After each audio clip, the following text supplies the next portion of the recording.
하나님 말씀은 창세기 9장 1절에서 17절까지입니다.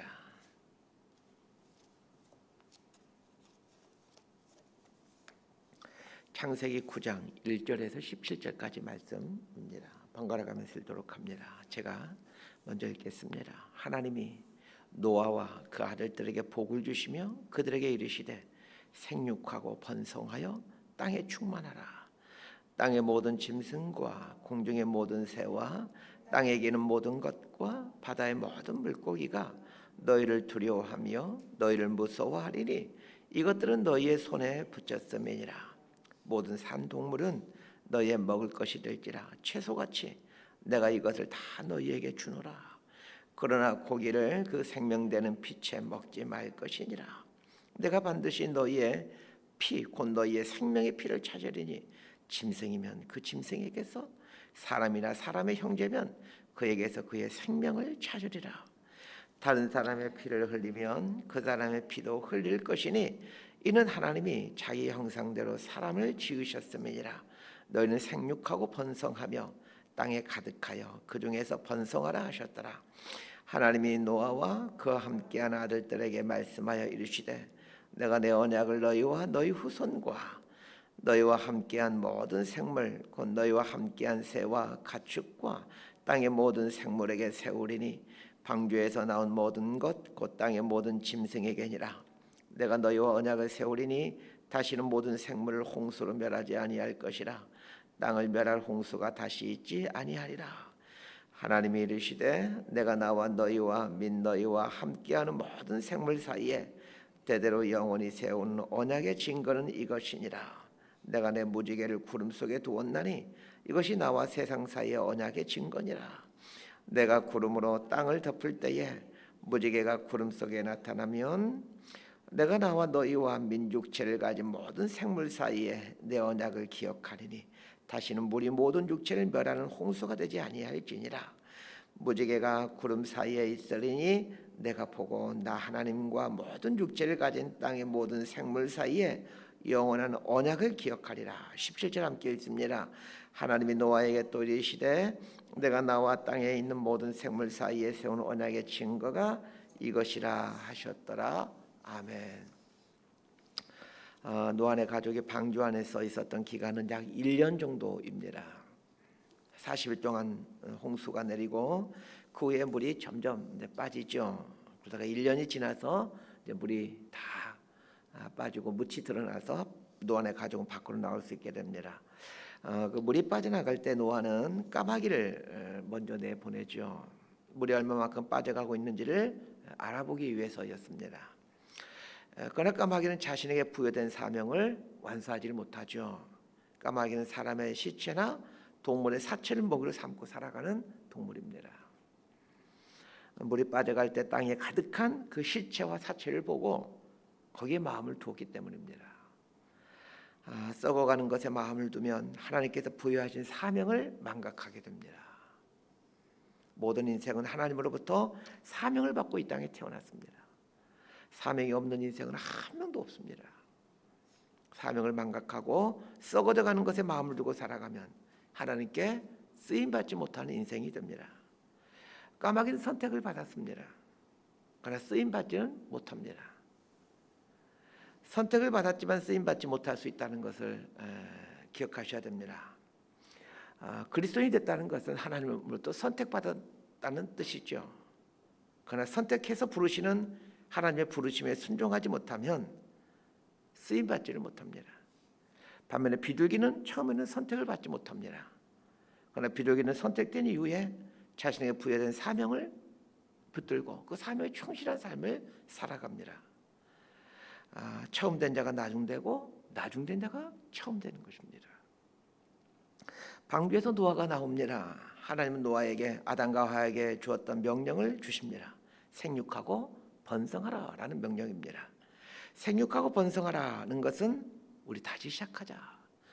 처음 아담을 창조할 때처럼 우리 다시 시작하자. 그런 뜻입니다.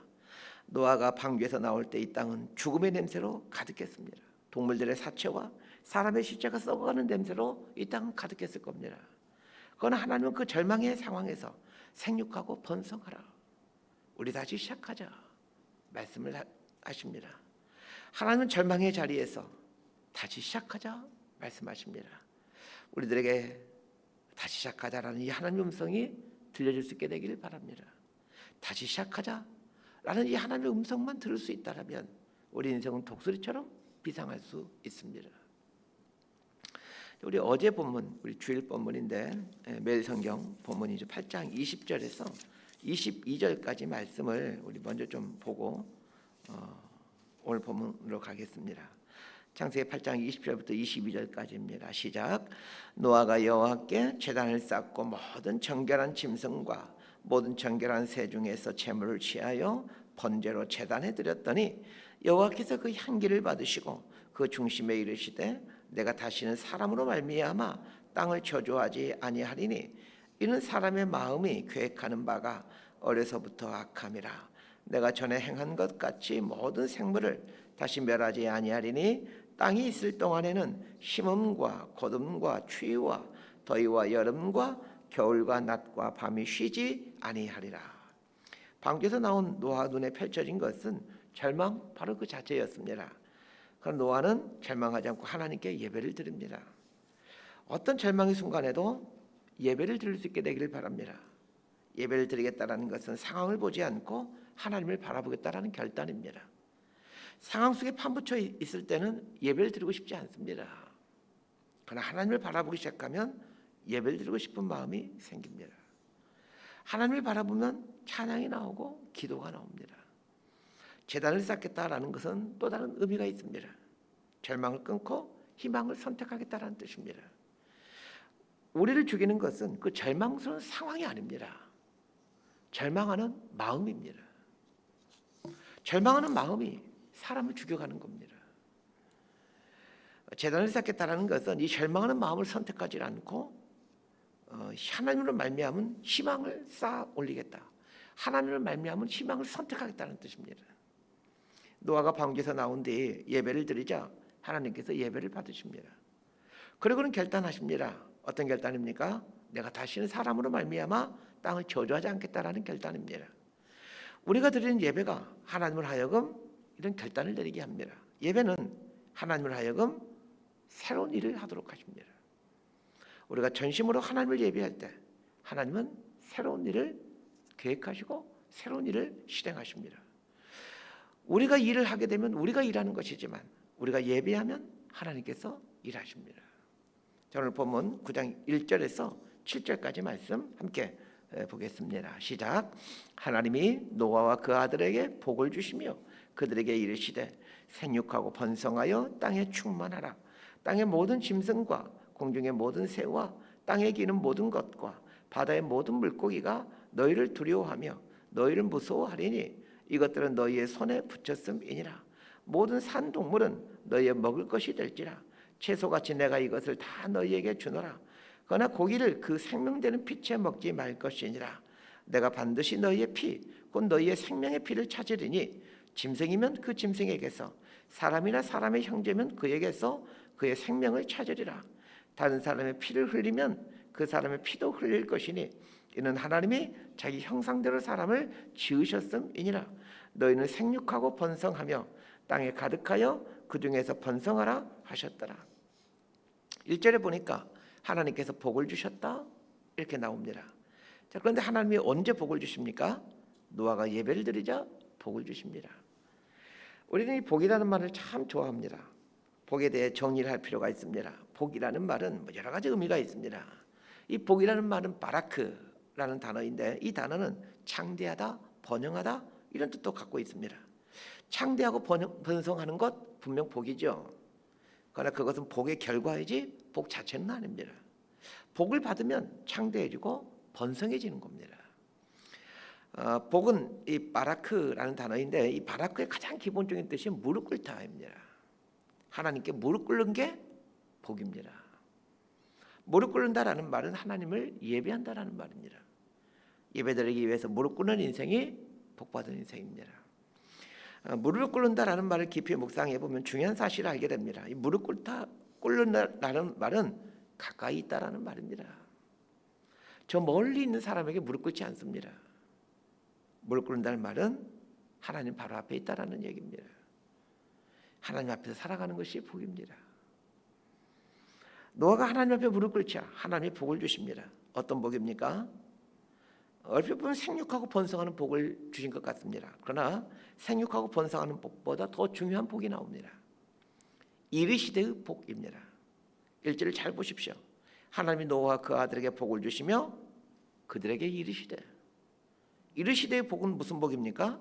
말씀해 주시는 복입니다. 바라크, 무릎을 꿇자 하나님이 말씀해 주십니다. 하나님께 무릎을 꿇으면 말씀해 주시는 복을 주십니다. 가까이 지내면 많은 얘기가 오고 갑니다. 우리도 그렇지 않습니까? 가까이 지내는 사람하고 많은 얘기를 하지 않습니까? 하나님과 가까이 지내면 하나님으로부터 많은 이야기를 듣고 삽니다. 그게 하나님의 음성이죠. 하나님의 음성을 듣는 비결은 복잡하지 않습니다. 무릎 꿇음으로 하나님과 가까이 지내는 것입니다. 가까이 지내면 많은 말씀들을 해주십니다. 우리 8절에서 11절까지 말씀 함께 봅시다. 시작. 하나님이 노아와 그와 함께한 아들들에게 말씀하여 이르시되 내가 내 언약을 너희와 너희 후손과 너희와 함께한 모든 생물 곧 너희와 함께한 새의 가축과 땅의 모든 생물에게 세우리니 방주에서 나온 모든 것 곧 땅의 모든 짐승에게니라.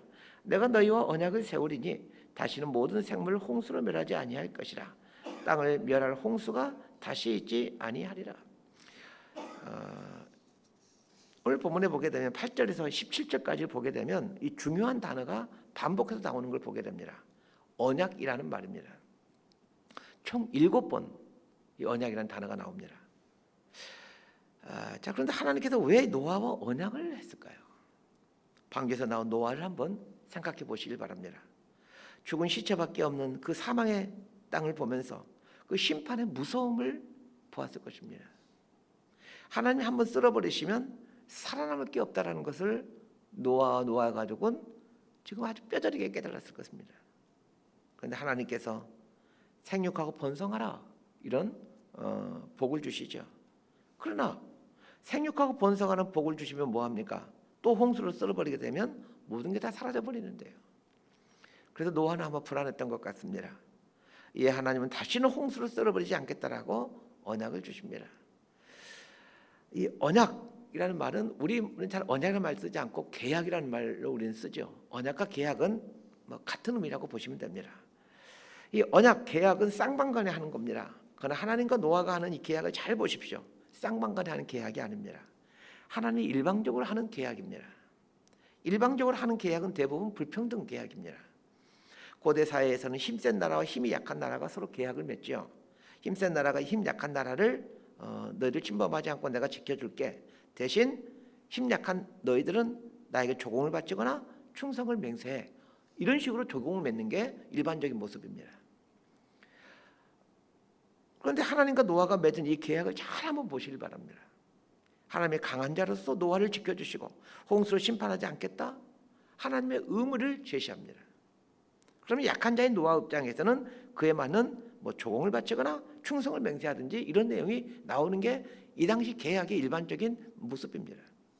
그런데 성경 어디를 봐도 노아와 맺은 이 계약 언약 사이에는 노아의 의무사항이 나오지 않습니다. 그래서 엄밀하게 말하면 하나님과 노아가 맺은 언약은 불평등 조약입니다. 노아에게 불평등 조약이 아니라 하나님에게 불평등한 계약입니다. 세상에 이런 일이 있을 수 있습니까? 불평등 조약을 할 때 일방적으로 약한 자가 강한 자에게 손해보는 조약을 맺는 것이 상식이죠. 그러나 하나님과 노아가 맺은 언약은 강자인 하나님이 손해보는 계약입니다. 노아 편에서는 지켜야 되는 의무가 아무것도 없습니다. 반면에 하나님은 지켜야 되는 의무가 있습니다. 이걸 보면서 뭘 느끼십니까? 왜 하나님이 일방적으로 계약을 맺으시다고 하더니 손해보는 계약을 맺으시는 것일까요? 하나님에게 있어서 계약을 맺는다는 것은 많은 것을 포기해야 된다는 의미가 있습니다. 하나님은 우주의 왕이십니다. 전지전능한 분이십니다. 마음대로 할 수 있는 분입니다. 그런데 노아와 계약을 맺으면서 마음대로 할 수 없게 됩니다. 마음대로 할 수 있는 하나님의 그 전능성에 금이 가는 거죠.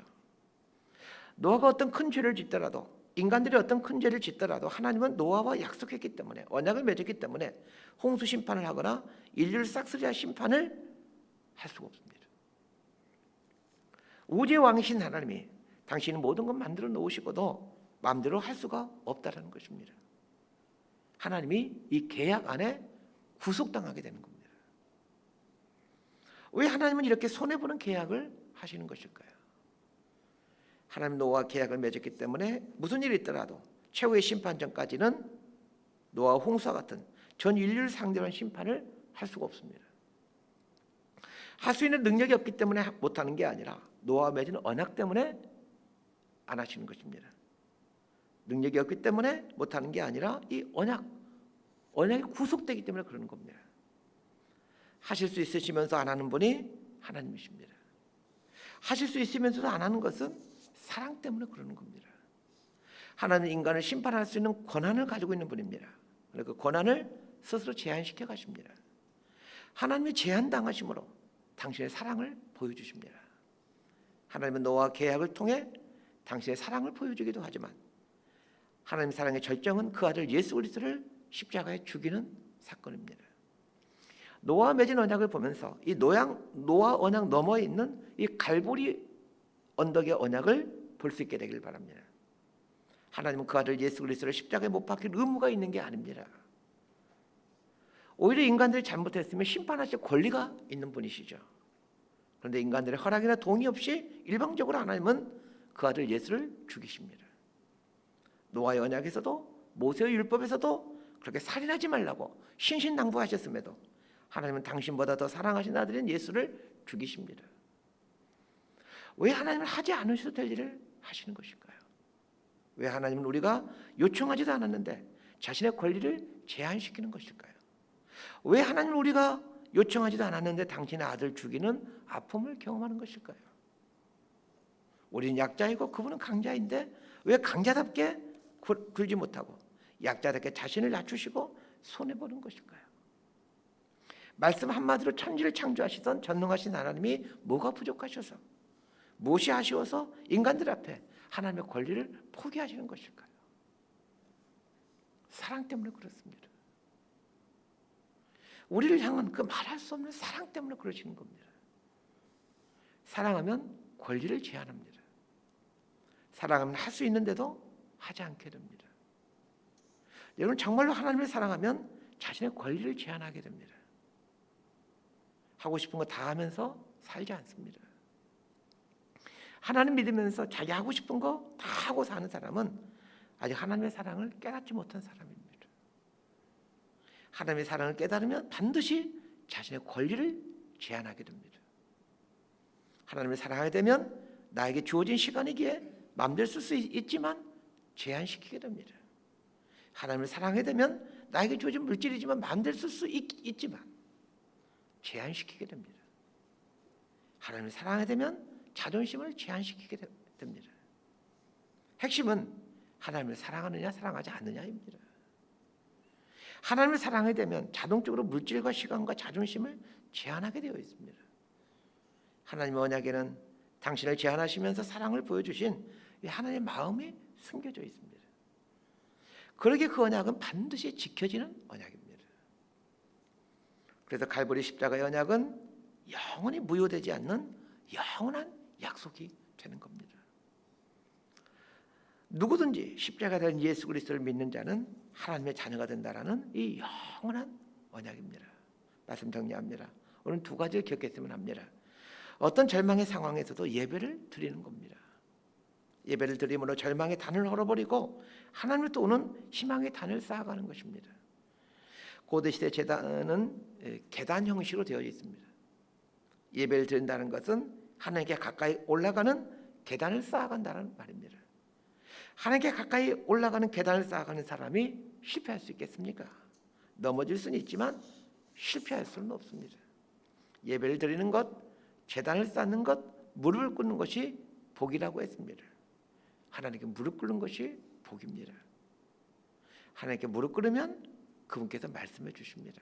두 번째 기억해야 할 것이 있습니다. 하나님은 언약을 하신 분이라는 것입니다. 하나님은 우리와 언약을 통해 자신을 제한하십니다. 당신의 권리를 제한하고 당신의 특권을 제한하십니다. 언약을 통해 당신의 권리를 제한하신 목적은 우리를 향한 사랑 때문입니다. 사랑이 권리를 제한하게 합니다. 갈보리 십자가는 우리를 향한 하나님의 영원한 언약입니다. 그 약속 붙잡고 하나님의 사랑을 묵상하십시오. 사랑은 자신을 제한하게 만든다고 했습니다. 사랑은 이슬로 하는 것이 아닙니다. 자신의 권리와 권한을 제한함으로 사랑을 보여주는 겁니다.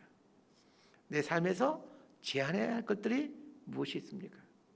할 수 있는데도 하나님 때문에 하지 말아야 될 것들이 무엇이 있습니까? 권리를 제한하면 제한할수록 하나님의 사랑의 깊이와 넓이를 깨달아가게 됩니다.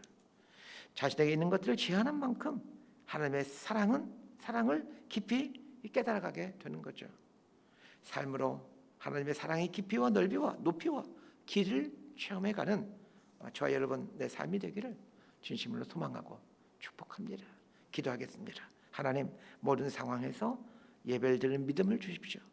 절망의 상황을 뛰어넘어 희망의 재단을 쌓아가는 믿음의 사람이 되게 해주십시오. 예배를 드릴 때 하나님의 그 예배를 받으시고 새로운 일을 행하신다는 것을 배웠습니다. 날마다 재단을 쌓아감으로 하나님의 새 일을 행하는 복을 누리게 하여 주옵소서. 하나님 아버지, 저희가 하나님을 사랑한다고 말을 하면서도 여전히 우리의 권리를 제한하지 않고 살아가는 이 연약함을 고백합니다. 하나님을 사랑하게 누릴 수 있음에도 제한시켜가고 할 수 있음에도 하지 않는 이런 절제를 갖고 살게 하여 주옵소서.